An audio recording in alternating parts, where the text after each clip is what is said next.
So my name is Isaac Haney-Owens, and I'm going to talk about housing justice and what the organization called the Kelsey that I work at does. So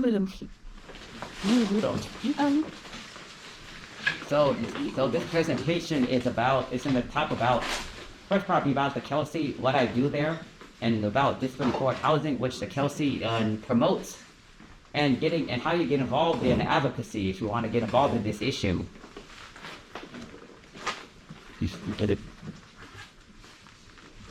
So about the Kelsey advocates for affordable housing at the local, state, and federal level, creates housing that is affordable, inclusive, and accessible, and offers technical assistance so that other people can do the same work. What that means is that what we call it the Kelsey is TA, where entities will come to the Kelsey and say they want help on their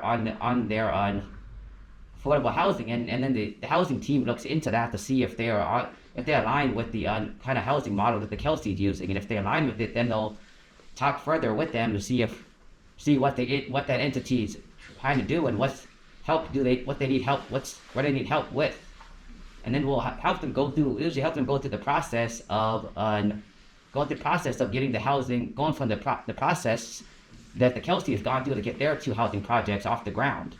One of the projects, some of the help that the housing team does is some of the things they do like outreach and like have meetings where people come together to find out about the project and everything about the work that they're doing and things like that. Help them walk through the process of going through getting all the things they have to do at the city level or the state level, whatever level that the housing is being built. Yeah. And then the Kelsey work started in California, but it has become a national organization. And we want to emphasize national organization because the Kelsey does work all throughout the United States. So I want to make sure that people know that we're not just a California-based organization, that we're doing nationally. And the first housing project to be completed was the Kelsey Air Station in San Jose on North 1st Street. That was the first project that Kelsey completed, and that's a co-project. What that means is that a developer and the Kelsey came together to want to build this kind of housing. Housing that's affordable, inclusive, accessible, and accessible. Inclusive and accessible, yeah. And then it says, so what my job is at the Kelsey, what I do is that I am the operations assistant. So what that means is that I do things like writing thank you notes to donors, scan checks and mail, and send outgoing mail, check the organization's email, advise team members on plain language. If team members have documents that they want to be in plain language, I help with editing it so it's in plain language. And then we represents the Kelsey at events and tours. What that means is that I will do some like speaking engagements with the organization. Like I just did one. I just went to Sacramento for this event called Disco at the Capitol, and I went there because the Kelsey was receiving an award. That they and they were nominated by the Arc of San Francisco for that award. So I ended up accepting that award on behalf of the organization. So that's an example of me doing some advocacy work. And there also I talked to two legislators there too and advocated for housing with them also. And then also on tours, what I do is I give tours to the Kelsey Civic Center if there's any coming up and they need me there. Yep.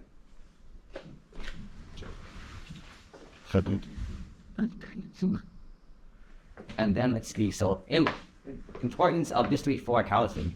Before housing is housing that is accessible, inclusive, and affordable. And what that means is that it's housing that is designed so that it can be accessible to people with disabilities, and it also means that it's also accessible to those without disabilities, because the Kelsey wants their house to be accessible to everybody who lives there, those with and without disabilities. And there is this standard that the thing that Kelsey came up with called the inclusive design standards, and what that is, those are all of these bunch of different elements that make the building more accessible, makes the building more accessible, and that's well. And in the book, it shows you it talks about the element, and it shows you the impact areas, the areas that it impacts, and that's what's used to make the make the two Kelsey projects affordable, makes them accessible and inclusive. And then disability. And this way, affordable housing benefits everyone, not just people with disabilities, because people without disabilities can also benefit from it. To be Kelsey's inclusive design standards provides guidance beyond housing codes because it provides guidance beyond the ADA.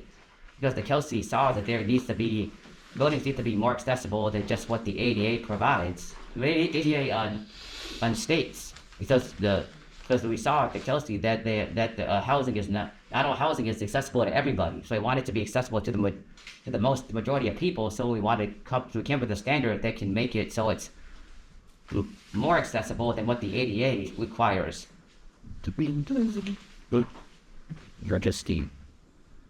And then let's see, getting involved. So this will be about how you can get involved if you want to get involved with this kind of housing, with the application for this kind of housing. Give you some of the things you would do. So for example, getting involved. So this is a website that will help you find your representative. So it's a website where you go in and you type your email address in, and then it can show you exactly what are your representatives at each level of government, so that you know exactly who to contact based on what issue, based on your issue, which on your housing on an issue.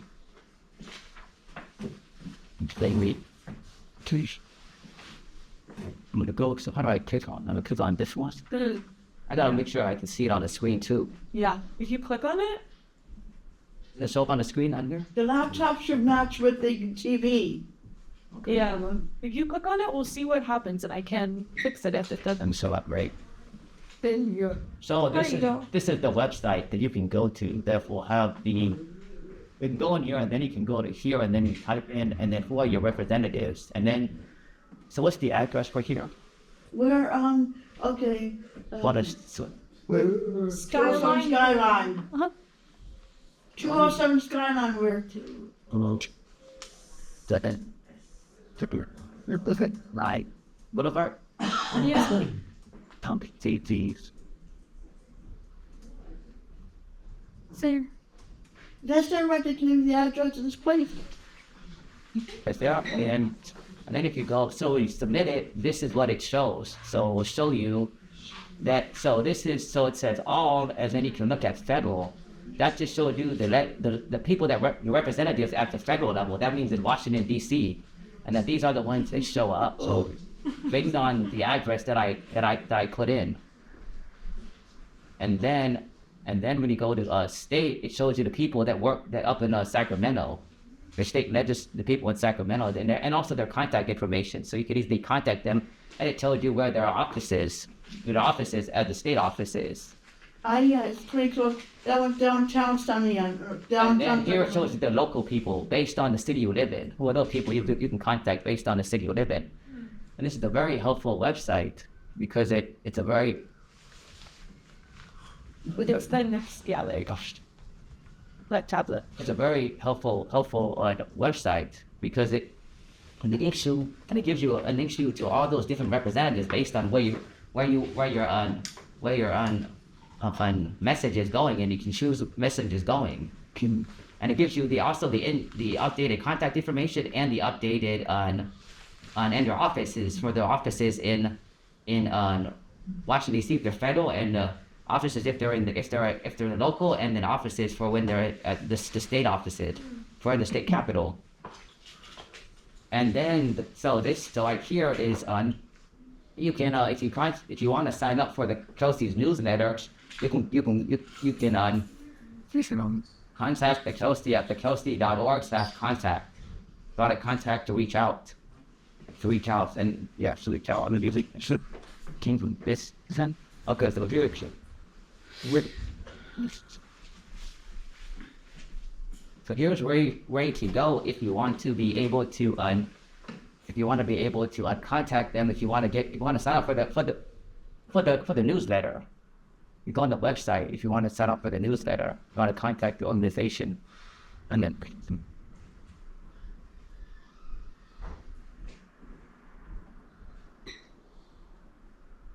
this, and then this. and the Kelsey also has a thing called the working group that they have where you can it's an advocacy thing they have where you can get involved in that if you want to be able to advocate for this kind of housing, and you can also get involved in other groups, and you can get involved in other housing advocacy groups too, not just the Kelsey. You can get involved in other ones, and get involved in those are great because you are on. So you'll be surrounded by other people who are also advocating for the same thing. So it's always, because what they say with advocacy is there's strength in numbers. That means that the more people advocating for something, the better it will be. So then that's the end of my presentation. So that's the end of the presentation. So is there any questions? The other part was, if council justice, did anybody ever thought to put affordable housing over this way by the Ocean Beach area? That's where Parliament said it is, out of the way. Huh? It's more nicer over here, that's why I say that. Thanks.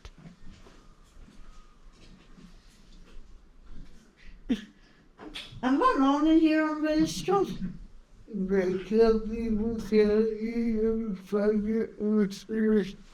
Is the Kelsey working on any other projects in the city? They're not working now. They're working on one in Berkeley. That's on a lot that's owned by the city of Berkeley behind the Ed Roberts campus, and that is called that's the Ashby project, and that's the current one they're working on in the Bay Area. Then they're working on another project in Birmingham called the Avondale project. And these are two co-housing projects.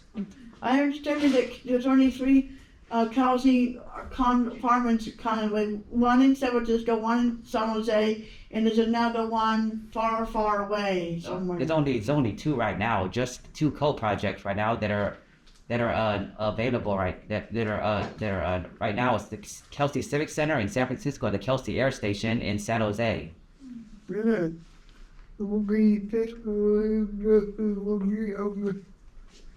is the one in Berkeley supposed to be open? That one's in there. That one's not yet. They haven't broken ground yet. Okay.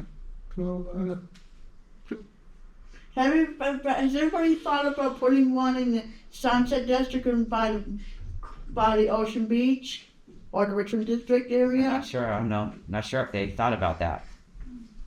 It's just it's based where it's nicer. That's what I thought. It's just do you live at the Kelsey Exhibit Center? No, I don't, but I do work for the Kelsey, and it's a great organization because they're doing something that a lot of developers don't want to do. Build affordable housing for people with disabilities that are accessible, inclusive, and affordable. Yeah. Because many of them just think about how much money can I make from this project, or what money is there for me to what profits can I make? So then they just go. Oftentimes they just build housing with some affordable housing units in them, but it's not a lot, and then they just make the rest of the units market rate. So then that doesn't help the situation. It just makes the situation worse because there's very few affordable housing units in that project, and this is the way that things have been. This is the way it's been going, and Kelsey is trying to change that, trying to show that you can build the kind of house that Kelsey builds. You can do it, and it's not hugely expensive. And then they've also showed that when you add when you add some of the elements for the inclusive design standards in the project in the design stage of the project, it's less. It doesn't cost as not as expensive as adding them later. And on the bottom first floor, there's like an area where there's entertainment and stuff of the Chelsea building, and where people can hang out. It's not where I'm not talking about where the residents' community rooms. I saw that part, but there's another part next to it. Is where the general public can hang out in. Yeah, that's called the Disability Cultural Center. You work for that one or no? No, I don't work for that one, but that was put there because this project, the Kelsey Civic Center project, was supposed to have was required to have a ground floor retail space, and they would. The Coast was trying to figure out what they wanted to put there, and they decided to do a display cultural center to honor the ADA sit-in, because the ADA sit-in happened at a federal building at United Nations Plaza, and this is where the ADA was where the movement happened. So they wanted to honor the movement by having a display cultural center based at the Kelsey Civic Center where the display cultural center holds events there. The public can come and take part in. The public can go to that one, and the other part I saw was I saw there that it was of a community space for residents to hang out. Yes.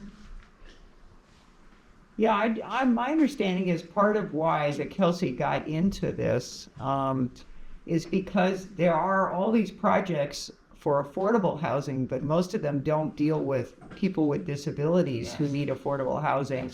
And that in fact, folks with disabilities are the least represented in terms of their interests in housing. I mean, their ability to get housing, and they're just not thought of. Do you think that's a problem? Yeah, that is a problem, because when people think of affordable housing, they just think of when people think of affordable housing, oftentimes they'll think of a particular group. They think of making housing available to those that are like low income, and housing for those people.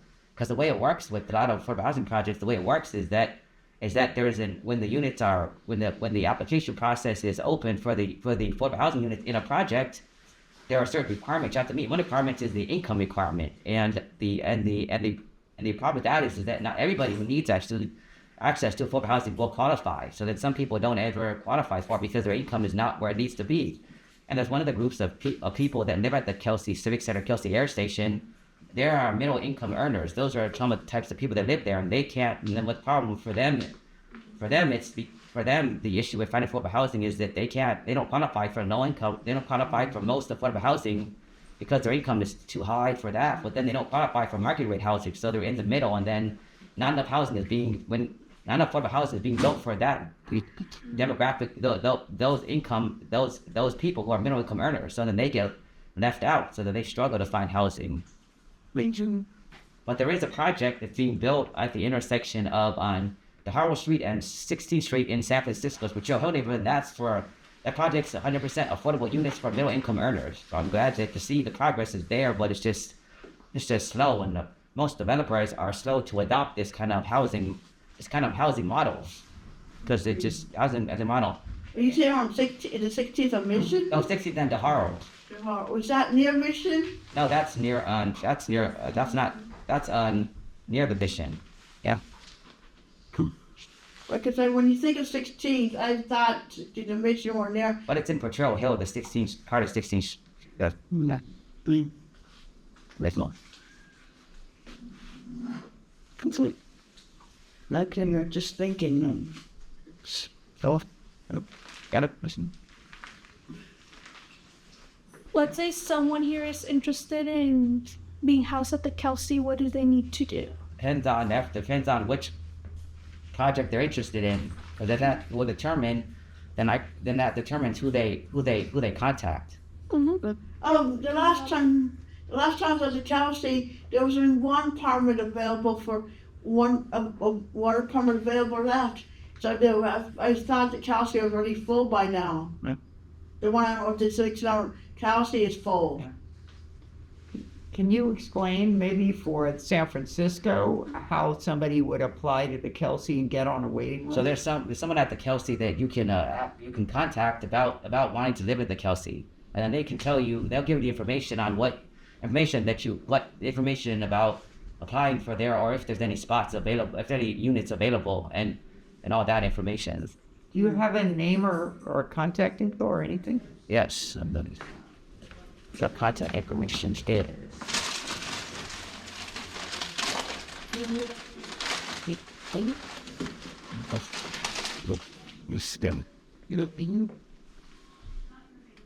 So that's the shit like that. So its contact person is Louisa at the Kelsey, and that's LOUISA at THEKELSEY. That's the person you contact about the Kelsey Civic Center project and about if there are any openings there. What do you think needs to change for developers to adopt disability for? They need to be willing to embrace the notion that this type of affordable housing can be built at its and embrace the notion that it's not as expensive as they think it's going to be to build the projects. Because that may be one of the barriers is to building this kind of housing is that they worry about how much they have to spend to build this type of housing. You see. And then also the Kelsey has this with the Tusa Design Center. They have this thing that's called committed firms, and what that is those are design firms and developers that are committed to using the inclusive design standards in their projects. And the first project to do that, to be completed with using the inclusive design standards is the project in Daly City. Are you trying to put one in Daly City? There's a housing project in Daly City that uses the inclusive design standards. Oh. Yep. Is that what part of Daly City is like toward the? I'm not sure what part of Daly City. Not sure, but it's great to see that it's being utilized by people other than the Kelsey. The Kelsey didn't want to be just the only entity that's using this design standard. They want it to be all developers, all developers using it, because then that makes housing more accessible to everybody. When it's being used like the way the ADA is being used when it comes to housing, when that becomes the norm, then that will be great when the skilled design standard becomes the norm and developers want to use it, because that's the way to get it out there. The way to make sure the housing is accessible to everybody. Everyone should have access to housing that's accessible to them.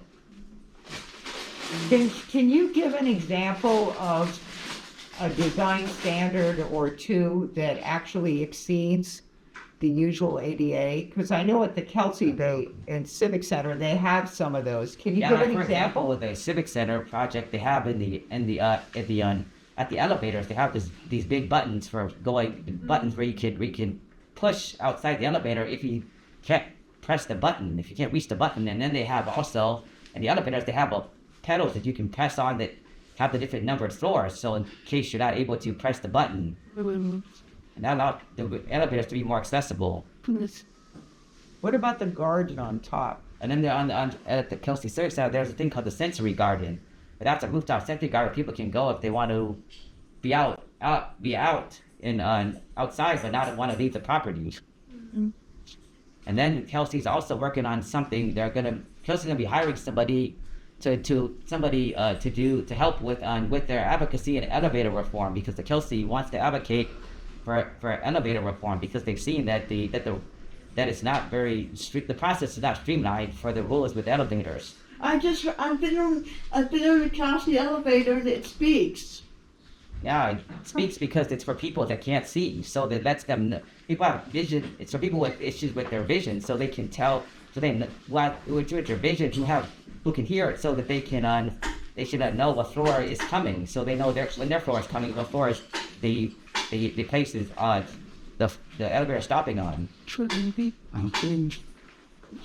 Yeah, because that's. Is it some people people are not disabled, they feel annoyed about it, they say something, or they left alone?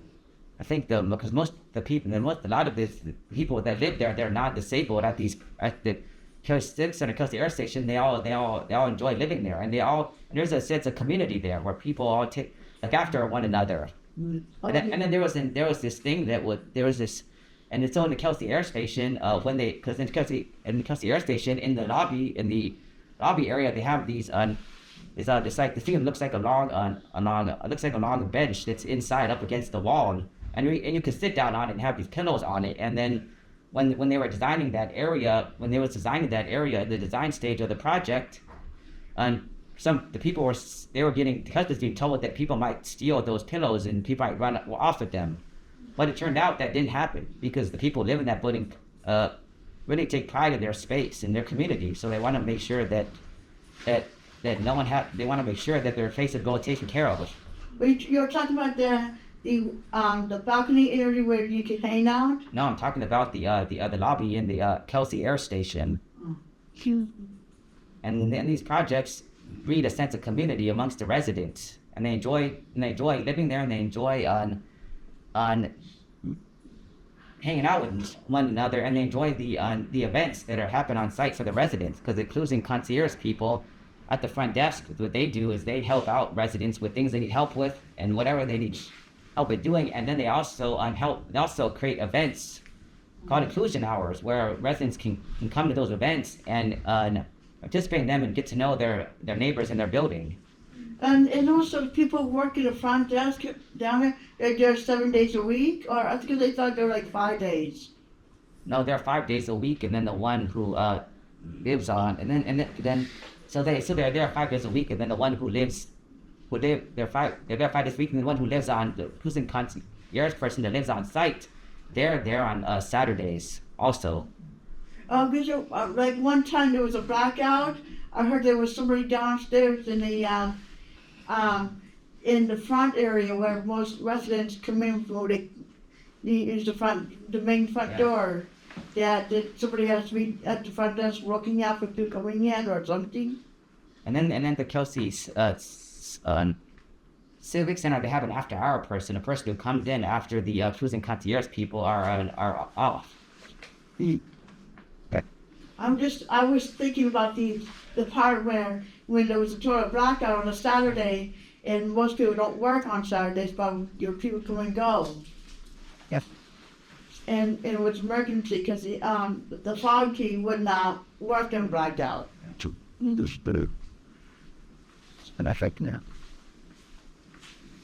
I was thinking about the Kelsey earlier.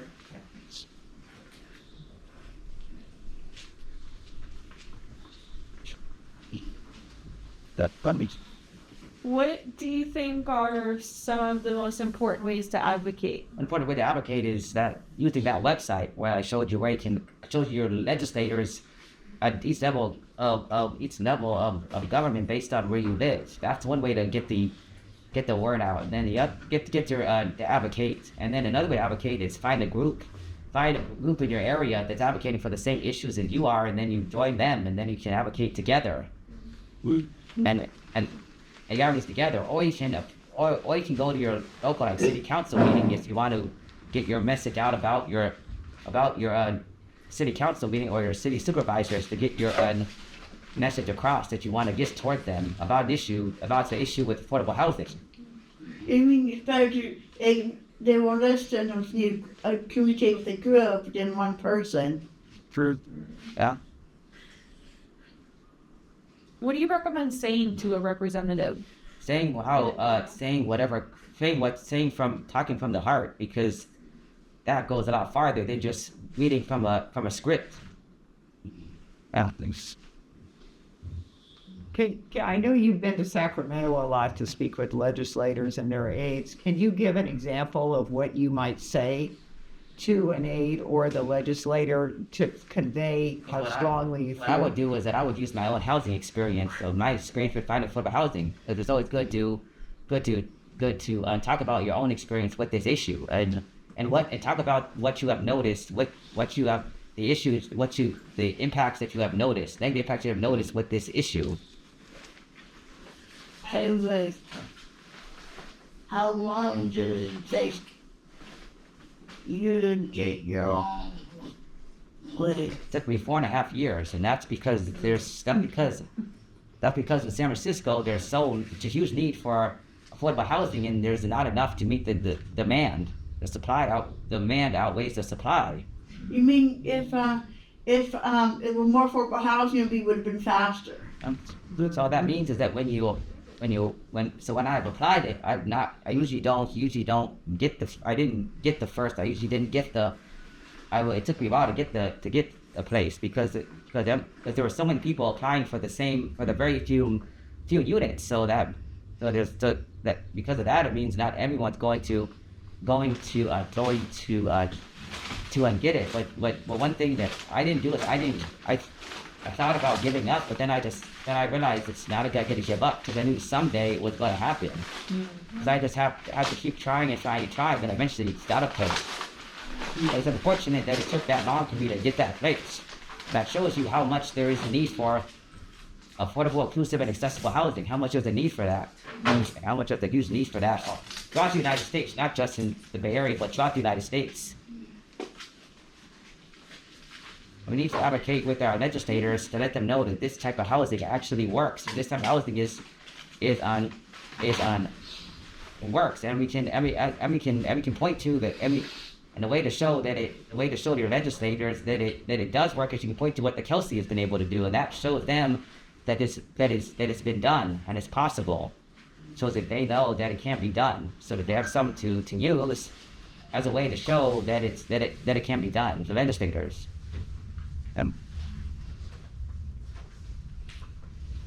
I don't know how much you know about the history of the ADA in terms of why it finally was passed with the political work that you were referring to in San Francisco, but it's a great example of the community coming together and forcing the President of the United States to decide to sign the ADA. There's a great movie about it. Do you know much about what they had to do in order to force that? When they were did you know about them occupying? Yeah, the federal building. Yeah, and United States Plaza. Yeah, well, what they did is they stayed there for the length of time, the rest of time it took for that. Yeah. For that the time to get past, they stayed there, and then they had people that would come and help them, so that they would help them take care of them, so that they could stay there and be able to make their voices heard, and also made it onto the local media, local news, and that was great because then it made the issue be more, gave the issue a platform for it to be a platform for people to know about it. Yep. So I guess the message is people make a difference. Individuals make a difference. Yeah, because this was a bunch of people who came together, because all those people who participated in it are all individuals who decided that they want to advocate for that issue, and they all came together, and they knew that advocating together in a group would send a stronger message than trying to advocate individually. Yeah.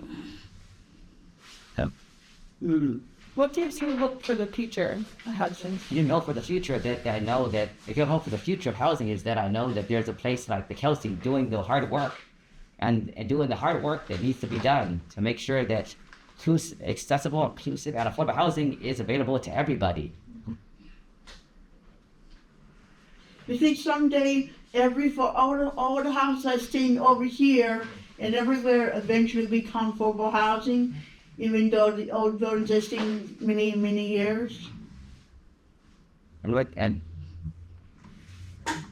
Yeah, I've seen a lot of homes over here, but their homes over here, they're not on Section 8, but because they're renting so high, or because a condo or something. Yep. They're not turned into Section 8. Do you think they'll become Section 8 eventually? I'm not sure.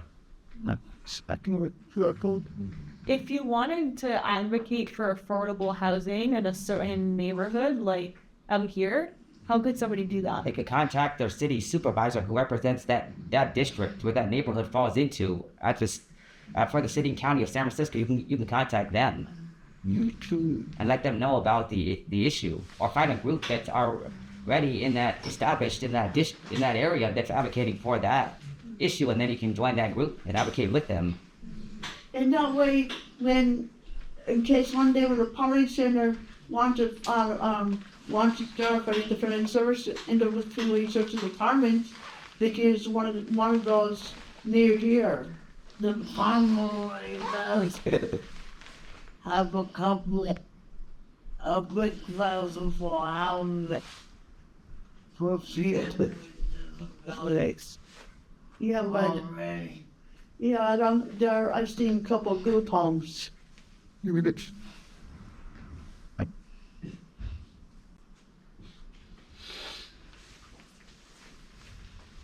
And then I would like to also say that the Kelsey wouldn't be possible without the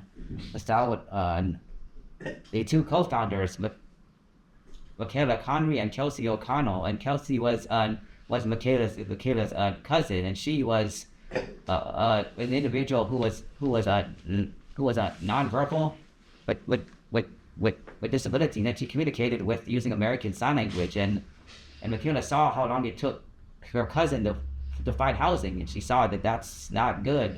That it took her cousin that long to find housing, when it took Michaela not as long to find her own housing. So she wanted to do something about it. Did she say how many years? I don't remember how many years. And then what she did is that when she wanted to do this, she started going around the going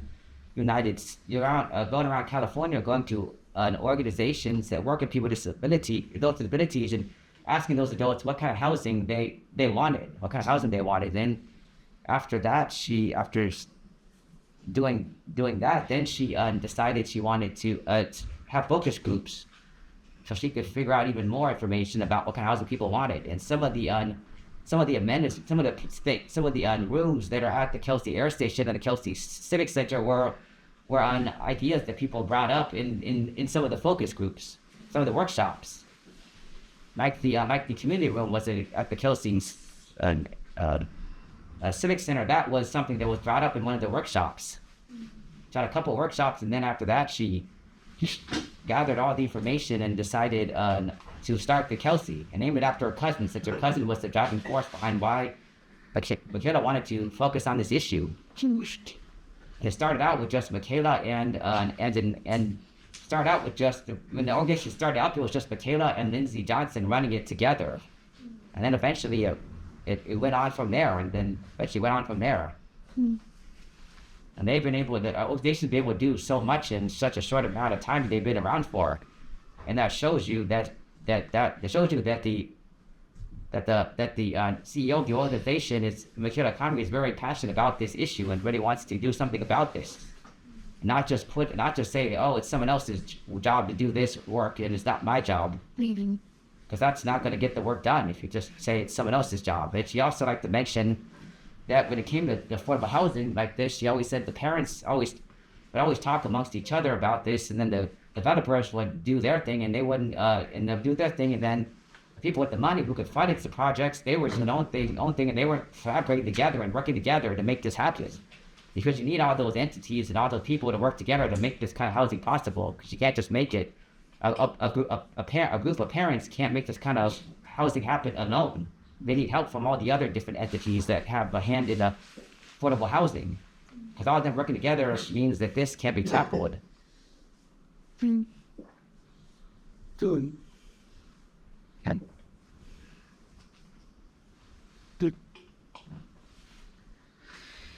So what type of housing that we build is called disability forward housing, because we want to and it's person, and we always believe at the Kelsey's person forward thinking, where we think about let the person decide let them have the choices themselves when they live there. They get to have the choices to make the choices what they want to do with their lives and what they want to do there, and we're not forcing them to do what we think is right for them to do. And that's what the Tusa concierge doesn't do. That they go based off of what the individual wants and what they want to do, and not based off of what they think is right for them, because everyone's different. So we don't want to tell them that you have to do it this way just because we think this way is right. Yeah. And that's what sets the cruising concierge people apart from people you see at like the management folks. Do you think it makes a difference? I know that there's a certain number of people with disabilities who work at the Kelsey, and then certain people without disabilities. What do you think of that kind of collaboration in an agency? Do you think that changes the way the work is done, what people changes the way the work is done? Because people with disabilities can come in with their own life experiences, and then talk about what it's like to be a person with a disability, because people without disability don't know what it's like to live with a disability and don't know what it's like. So people with disabilities can come in and give their own experience about what it's like to live with it, and that can really change the people's perspectives in the company who aren't disabled, change their perspectives on it, and they can see that this is hear about the experience to this time.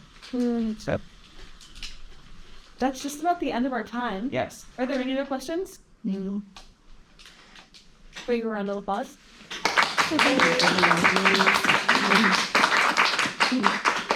Thanks, Isaac. Yep. That's fantastic. And challenge. Great.